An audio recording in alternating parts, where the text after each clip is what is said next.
Hi everyone, Barbara Rankin here today with another video creator tutorial for ColourArte. Today I want to make a couple of pretty backgrounds using some mixed media and the beautiful ColourArte products. I'm going to be using this Strathmore acrylic paper pad. I found this pad at my local craft store and I really like the paper, especially for mixed media, because it is nice and thick. And as you can see, it is pretty sturdy and will stand up to a lot of wet media. On one side it has a canvas texture, and on the other it is nice and smooth, which would be suitable for stamping. So I've cut two pieces to 4.5 by 6 inches for card fronts. So let me move this out of the way and we can get started. I'm going to use this Crafter's Workshop stencil by Rhonda Palazzari. It is called Mini Ripples, and I will be using some of this light molding paste from Golden. I like using this product because it dries quickly. So let me get this out of the package, and then I can lay the cards out flat on my surface. And I'm just going to take some of this light molding paste and spread it through the stencil. But I want to spread it unevenly. I don't want any squared off or straight edges. I just want to keep it random. And I'm also spreading it a little thicker so it will have some dimension.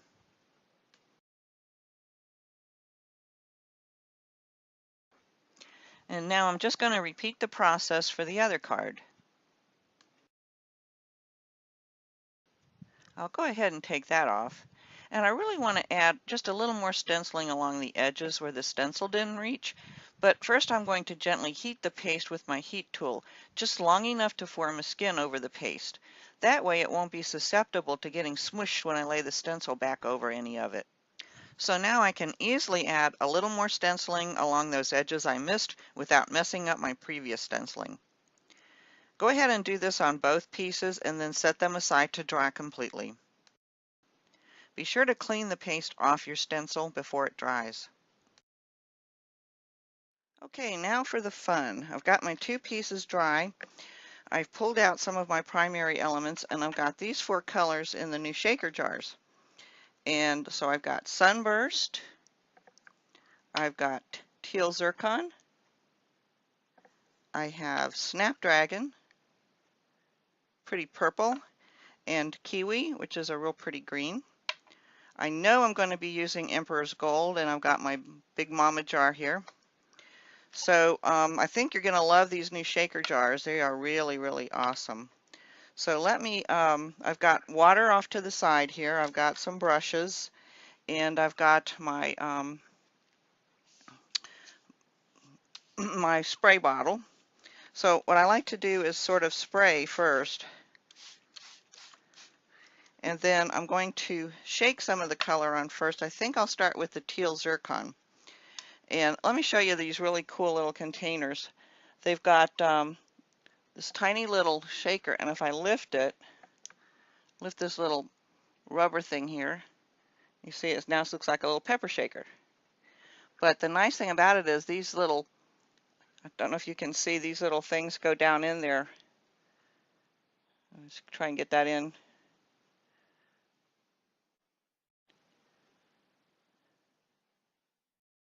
There you go.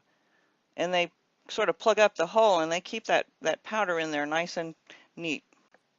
I think I'll start with the Teal Zircon and just sprinkle the pigment over the wet surface. Now, there is no fixative or binder in primary elements. It is a pure mica-based pigment, so if you use only water to mix with it, when it dries it will rub off. You can use a variety of acrylic paint mediums because they all have their own binder mixed in. ColourArte has several mediums you can also purchase to mix with the pigment powders, such as the Solution, which is an acrylic wash medium to make your own watercolors. You can put a little of the solution in a spray bottle and mix it 50-50, either 1 or 2 parts water to 1 part solution, and that will fix the colors. Right now I'm just using water, but I do plan on using a spray fixative such as Krylon's low odor spray fixative to bind the pigments to the paper, which will prevent them from rubbing off. Next, I'm going to add some Snapdragon, and as you can see, a little goes a very long way. And I do like to turn the fans off, although since I sprayed my surface with water first, the powder is less likely to blow off of my paper. Now I'm sprinkling some Kiwi over the background, and then I'm going to use the Sunburst, which is a pretty strong color, so I won't need very much of that. Now I'm going to add a little more water to the background, and I'm just holding the paper down with my finger because it is starting to curl. And then I'm trying to just mix and blend the colors by moving the paper up around. And you can see where it looks like there's a little bit of mud developing there, but when it dries it won't look that bad. And the other alternative is to use your paintbrush to move the paints around rather than just, moving the paper back and forth. But I'm drying it, and as I dry it, I can actually add more color, which you'll see me do here in a minute. I'm going to add a little more blue on that card on the right, where it looks a little brownish in the bottom area. And so it's fun to just keep playing with the colors and keep adding them until you like, the colors that you have on your background. So I'm doing a little multitasking here. I've got the heat gun going in one hand and pigment in the other. So I'm going to go ahead and let these dry. Okay, both of my cards are good and dry. Messy on the back, but we're never going to see that anyway. But what I wanted to show you is that all the color's not going to rub off, but some of it will. And especially like I've got a pretty deep concentration of that blue there. And it is coming off on my finger. And it's not all coming off, but it is a good idea, especially if it's a card that's going to be handled by people, to go ahead and when you're done, give it a final coat of a fixative. I like the Krylon Workable Fixatif because it goes on, it's not matte and it's not glossy, it's just pretty much invisible. So that's why I like that. You can use something like Crystal Clear, which is a glossy coating. If you wanted this to be super shiny, well, not super shiny, but depends on how many layers you put on it. But if you want to maintain the shine from the paints and the pigments and the micas here, then I would definitely go with the gloss coating. If you wanted to tone it down and not have it glossy, then you can use a matte coating. But anyway, I wanted to show you that first. And now I'm going to show you how to make a little watercolor with this. I've got a little tray here. And I've got a bit of the solution, and I do want to add a little more of this Teal Zircon into the picture, so I'm just going to take a little bit of it. I'm going to show you this first, and just pop a little bit of the pigment. You can see how little I'm using there. Let me get it close up. Just a few little dabs, and then I'm going to use the solution, and I'm just going to pour some of the solution into the pigment and make my own little watercolor with this. Now when I paint this on, the solution is the binder for the pigment, so the pigment is not going to rub off wherever I've applied this. And any areas that you think could use more color, you can just add to the background like this. Now I want to get a little more of that kiwi color, so I'm mixing up some to add to the background.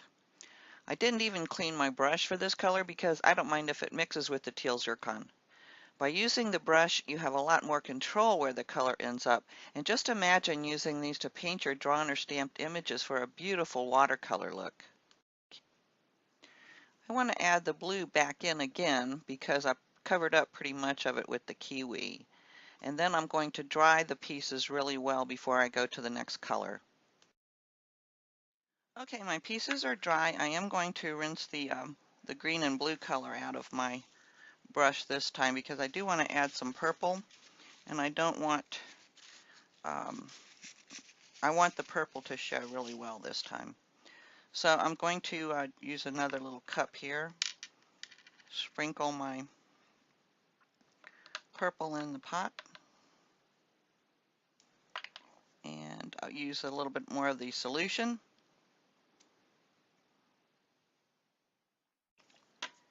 I'm just going to give it a little mix.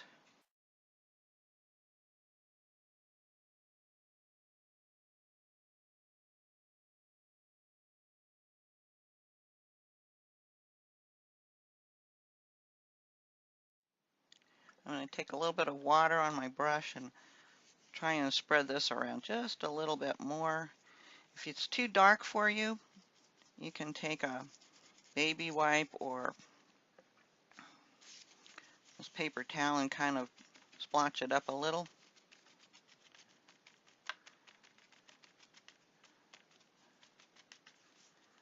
And you can even spray it, mist it again, and let the colors run a little bit more.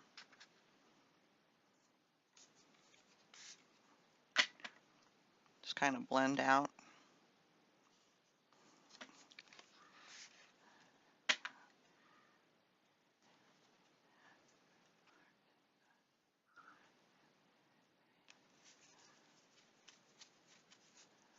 Okay.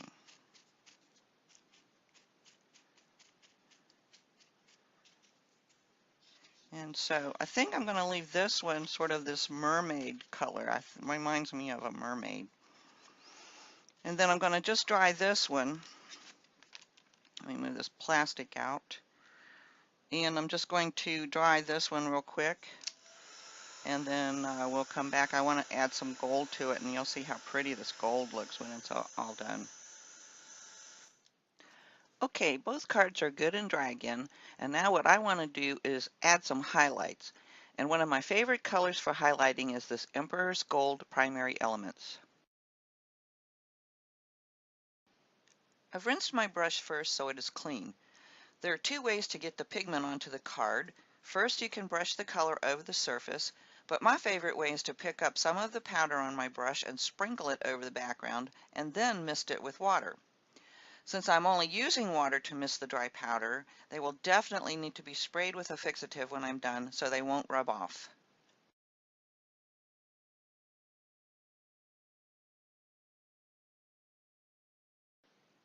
So I'm just brushing the pigment over the background, and you can see how sometimes I'm using a swirling motion to blend the pigment around the stenciled molding paste. I love how the pigment catches on the edges of the paste and makes it just glisten.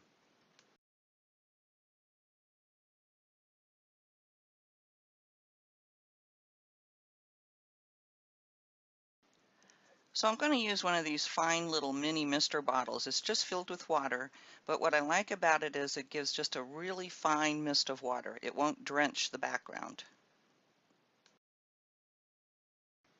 So I began misting it lightly at first, but if you want some of it to run just a bit, then mist it more and move the paper around to let it run. The mini mister won't put out so much water that the gold disappears, so it is perfect for maintaining the strong gold nugget appearance. I call it that because it looks like tiny gold nuggets all over the paper.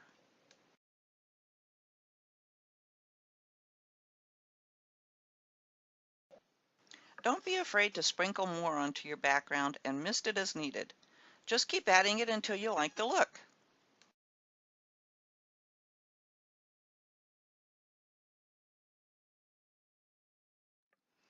Here, let me give you a closer look.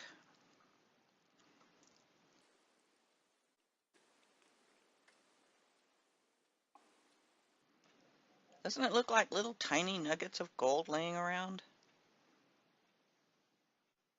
I just love it. Now to finish the cards, I cut two 5" by 7" side-folded cards for the base, and I added 3 layers of coordinating colored cardstock to each card before adhering the backgrounds. I will post the measurements for each layer in the description box below the video as well as on my blog. I also want to mention that before I adhered everything together, I used a fixative on each background to protect them and to keep the powders from rubbing off. On the left card, I sprayed it with the crystal clear spray, while on the right, this card was fixed with the workable fixative. There's not a lot of difference, but I could have added more of the clear coat for a glossier shine if I had wanted to. But as you can see, I'll tip it and see there's not a lot of extra shine on this, on the one on the left. You can see some of the background areas look a little more shiny than here, but for the most part, there's really not much difference at all. Okay, now since we went to so much trouble to make these beautiful backgrounds, I don't think it's wise to cover them up with a lot of scrapbook papers and flowers and other embellishments. So I've chosen a few focal pieces to use for each card and one of these quote chips for each from Tim Holtz. But of course I don't like the white color there, so I'm going to show you how to change the color on those with the primary elements.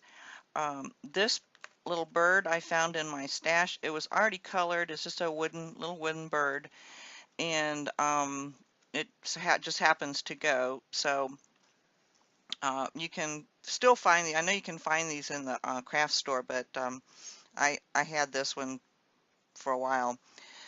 This is from a package of embellishments by Recollections, which is a Michaels brand, and all I did was use some of this Snapdragon that I had left in the container and watered it down a little bit over here, as you can see, and put it on until it was the color that I wanted. And then I took some of the blue Lagoon mixed with the Kiwi that was in this little pan and just put it in little areas just to add that color. Let's see if I can get a close-up there for you.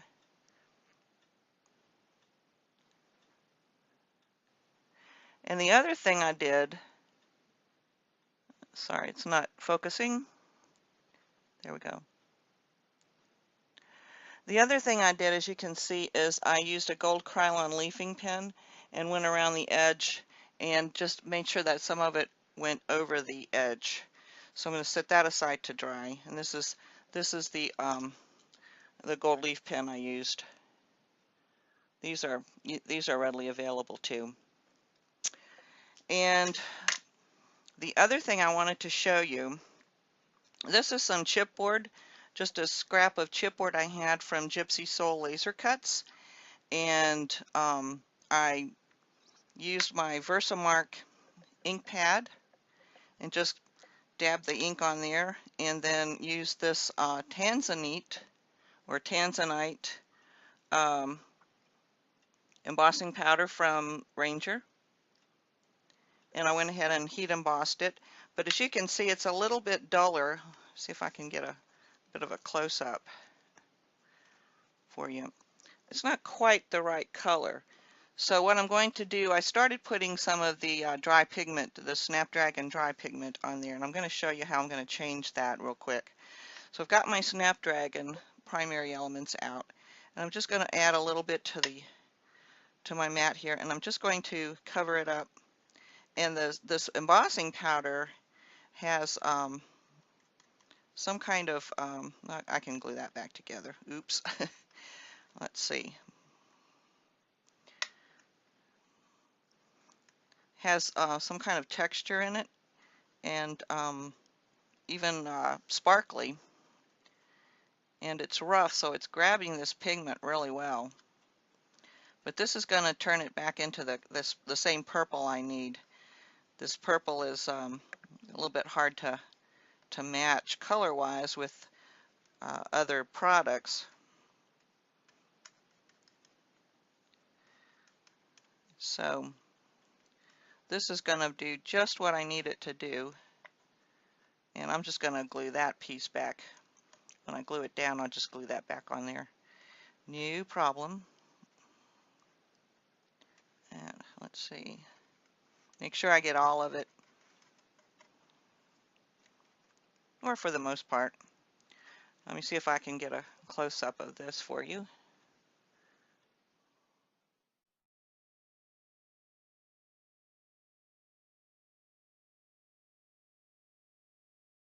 I'll take still photos of it, and I'll show those at the end of the video, so you'll get a good look at it that way. So I'm going to layer that on there like so. This is something for the bird to perch on, and then I'll color this to the proper color, and I think that card will be finished. I do want to color this as well. This will be glued down, and I want to add one other something or other here. I'm thinking of little gems or something. So, but before I do that, I want to show you how I want to color these. Now you can take this purple color here and just swipe over it.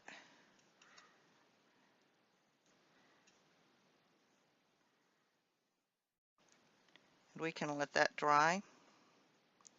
And this has the solution. Remember, it was mixed with the solution, so it's not going to rub off once we put it down. And I do want to, yeah, I think I'll do this one in purple too. I can add just a little, maybe I'll make it a little bit lighter, just because I can.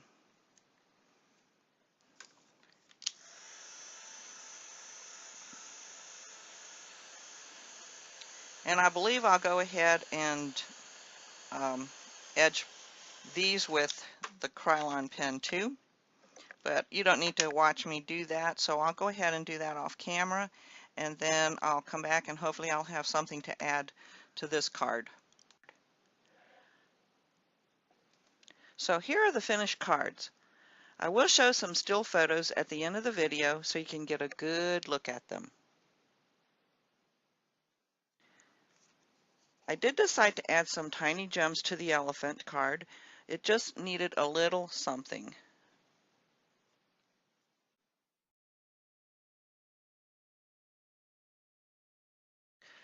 I hope you enjoyed my project today, and if you did, please give me a thumbs up, and I would love it if you would subscribe to my channel if you haven't done so already. Thanks so much for watching, and I'll see you next time. Bye-bye.